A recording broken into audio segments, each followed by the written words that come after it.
حقیقی مسلمان بننا پڑے گا، اور حقیقی مسلمان تب بنیں گے تو اہل بیت کی جب پیروی کریں گے، جو اہل بیت کی اتباع کریں گے۔ اگر اہل بیت کو چھوڑا تو آپ گمراہ ہو جائیں گے، ذلیل ہو جائیں گے، خوار ہو جائیں گے، کچھ نہیں بچے گا اہل بیت سے۔ اس لیے کہ ساری کائنات جو خلق ہوئی ہے ان پانچوں کی محبت میں، اگر یہ نہ ہوتے۔ لیکن عزیزو، افسوس ہے کہ جن کی محبت میں اللہ نے اس کائنات کو خلق کیا، اور انہی کو مسلمانوں نے کتنا ان پر ظلم اٹھائے،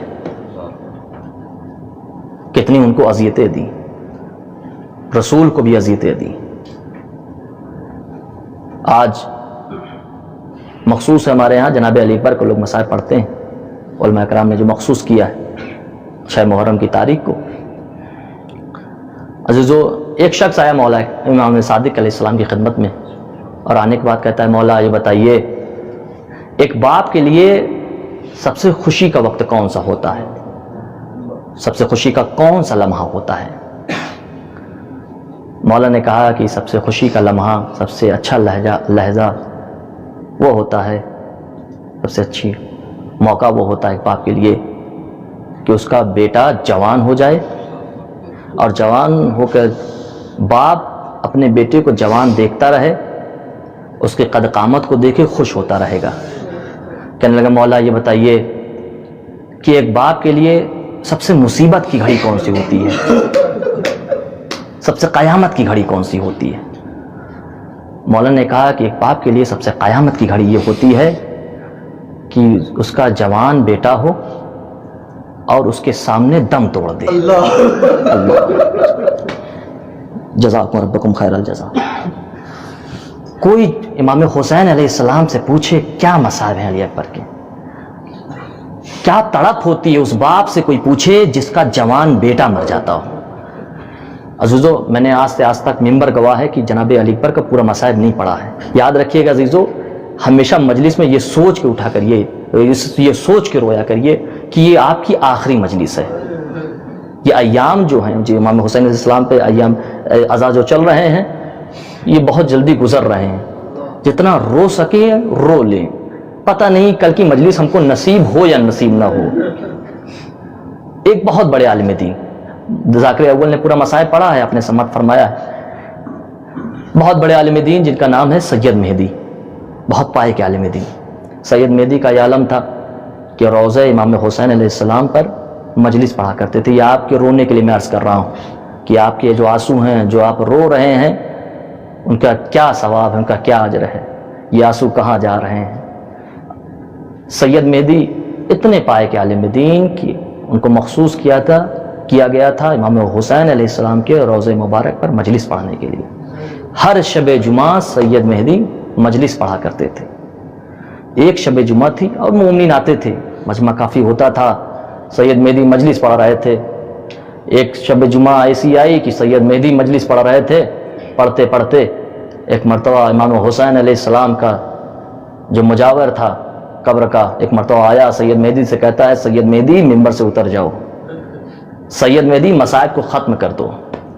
سید مہدی نے اپنے مصائب کو اور طولانی نہیں کیا، لیکن ایک مرتبہ مجاور کہتا ہے کہ سید مہدی بس کر مصائب کو یہیں پہ تمام کر دے۔ جب دوبارہ کہا ہے نا مجاور نے، ایک مرتبہ سید مہدی نے مصائب کو روکا، اور روکنے کے بعد ایک مرتبہ مجاور سے پوچھا، قبر امام حسین علیہ السلام کے مجاور سے پوچھا یہ بتاؤ آخر مجھے روک کیوں رہا ہے مصائب پڑھنے سے؟ تو ایک مرتبہ قبر کا مجاور کہتا ہے سید مہدی جب سے تم نے علی اکبر کا مصائب پڑھا ہے قبر حسین سے رونے کی آواز آ رہی ہے۔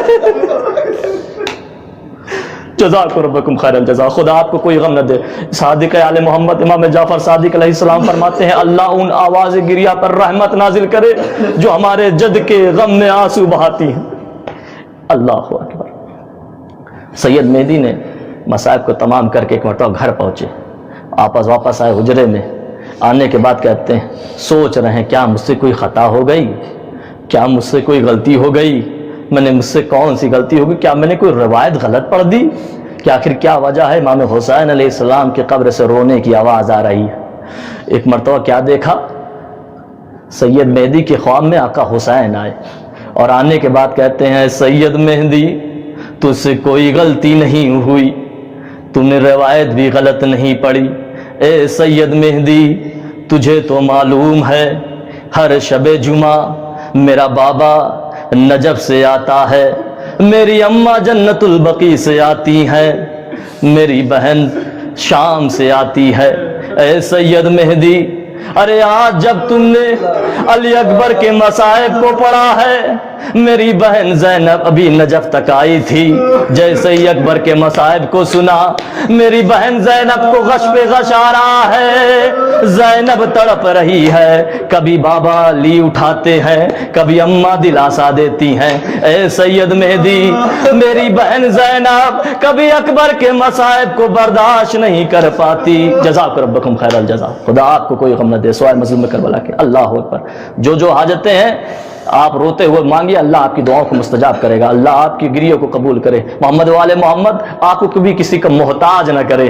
अल्लाह अकबर। बस अजीज़ो रो लीजिए, इंशाअल्लाह मजलिस तमाम हो रही है। रवायत के जुमले हैं, एक मरतबा सैयद मेहदी ने ख्वाब में देखा आका हुसैन को देख रहे हैं। एक मरतबा सैयद मेहदी की निगाह इमाम हुसैन के जिस्म पे गई, देखा कि इमाम हुसैन के जिस्म पे जख्म तो नहीं नजर आ रहा है। एक मरतबा सैयद मेहदी कहते हैं, मौला आखिर वजह क्या है? आपके जिस्म में मैंने सुना था बहुत जख्म है। मौला मैंने तारीख में पढ़ा बहुत जख्म है, लेकिन मेरे मौला आपके जिस्म में जख्म नजर नहीं आ रहे हैं। एक मरतबा मेरा मौला फरमाता है, सैयद मेहदी जब भी कोई जाकिर मसाइब पढ़ता है ना, तो मेरी माँ फातिमा ज़हरा हर ज़दार के पास एक रुमाल लेकर आंसू लाती हैं, और वो आंसू लेकर अज़ादारों के पास से मेरे जख्मों पे लगाती हैं। जैसे ही से जख्मों पे मेरे ये आंसू को लगाती हैं, मेरे सारे जख्म ठीक हो जाते हैं। सैयद मेहदी की निगाह एक मरतबा हुसैन के फिर से जिस्म पे गई, देखते क्या है, दो जख्म अभी भी दिखाई दे रहे हैं जिससे खून नमूदार है। सैयद मेहदी ने हाथों को जोड़कर पूछा, मौला ये बताइए ये दो जख्म कौन से हैं जिनसे खून नमूदार है? एक मरतबा हुसैन तड़प कर कहते हैं, ए सैयद मेहदी ये दो जख्म ऐसे हैं जो अभी भी नहीं भरे। का मौला वो कौन से जख्म हैं? का सुन सकोगे आज़ादारो, क़यामत का जुमला है। सैयद मेहदी से मौला फरमाते हैं, एक जख्म ज़ैनब की बेरदाई का है, एक अली अकबर के मरने का है। जज़ाकल्लाह। अल्लाहु अकबर। खुदा आपको कोई गम न दे सवाए मज़लूम करबला के। बस अजीज़ों 2 मिनट और मजलिस तमाम हो रही है। रवायत का जुमला है, वो अली अकबर, जनाब अली अकबर अलैहिस्सलाम जब विलादत हुई जनाब अली अकबर की, इसलिए कि ये मैं इसलिए मसाइब को थोड़ा ज़्यादा कर दिया, मुझे माफ़ करिए, कि इसलिए कि ये अय्याम जो बचे हैं सिर्फ रोने के बचे हुए हैं। जनाब अली अकबर की जब विलादत हुई तो लोग आते रहे मुबारकबादी देने के लिए इमाम हुसैन अलैहिस्सलाम को। मौला आपके घर बड़ा, सबने सुना था कि बड़े हसीन लड़का हुआ है, बड़ा खूबसूरत लड़का हुआ है, जो पैदा हुआ है, जो हम शबीह रसूल है, इसका चेहरा रसूल से मुशाबे है। सब आते थे इमाम हुसैन अलैहिस्सलाम की खिदमत में, और आने के बाद मौला को मुबारकबाद देने के लिए एक शख्स था जो शाम से चला, ये सुनते हुए कि इमाम हुसैन अलैहिस्सलाम के घर कोई एक खूबसूरत बच्चा पैदा हुआ है। आया, आने के बाद मौला की खिदमत में एक नफ्सियाती जुमला है, ज़रूर महसूस करिएगा, इसलिए कोई जाकिर आपको नहीं रुलाता, याद करिएगा, कोई जाकिर आपको नहीं रुलाता, बस एक एहसास, एक तसव्वुर है जो आपको रुलाता है। इंशाअल्लाह आप तसव्वुर कर लीजिएगा, इंशाअल्लाह खुद ब खुद आपकी आवाज़ गिरिया बुलंद हो जाएगी। शाम से वो शख्स आया और आने के बाद इमाम हुसैन की खिदमत में पहुंचा। कहने के बाद कहता है, मौला मैंने सुना है आपके आपके घर में बड़ा खूबसूरत लड़का पैदा हुआ है, मौला मैं चाहता हूँ उसके चेहरे की ज़ियारत कर लूँ, मौला मुझे दिखा लीजिए। एक मरतबा इमाम हुसैन अलैहिस्सलाम ने जनाब अली अकबर को उस शामी शख्स के सामने किया, उसने अली अकबर को देखा, एक मरतबा हाथों को चूमता रहा, पैरों को चूमता रहा, चेहरे को चूमता रहा। एक मरतबा कहता है, मौला दुआ कीजिए ऐसे ही बेटा अल्लाह मुझे अता करे। जो अज़ादारों जो महसूस कर चुका है इंशाअल्लाह बहुत गिरिया करेगा। एक मरतबा कहता है, मौला दुआ कीजिए अल्लाह मुझे ऐसा ही बेटा अता करे। मेरे मौला ने एक मरतबा फरमाया, ये बता, ये मेरे चाहने वाले, ये दुआ मत कर कि अल्लाह तुझे ऐसा ही बेटा दे। कहा मौला नहीं, मैं ये चाहता हूँ। अच्छा बता, अगर तुझे अल्लाह ने ऐसा बेटा दे दिया तो क्या करेगा? कहा मौला मैं उसे बहुत नाज से पालूंगा, बहुत अच्छे से रखूंगा। कहा ये बता, अगर वो जवान हो जाए اور جوان ہونے کے بعد وہ بیٹا جب چلے اور اس کے پیروں میں کانٹے چبھے تو کیا کرے گا؟ کہا کہ مولا میں اس کانٹوں کو پہلے ہٹا دوں گا، مولا مجھے اپنی جان دینا گوارا ہے لیکن اس بیٹے کو کوئی آنچ نہیں آنے دوں گا۔ ارے یہ سننا تھا، آقا حسین تڑپ گئے، ہائے رے میرا علی اکبر! جزاک ربکم خیر الجزا۔ اللہ اکبر۔ بس ایک جملہ، مجلس تمام ہے، بس ایک جملہ میں پڑھ چکا مصاحب، آپ حضرات رو چکے، بس مدینے سے رخصتی کا میں ایک جملہ پڑھ دوں۔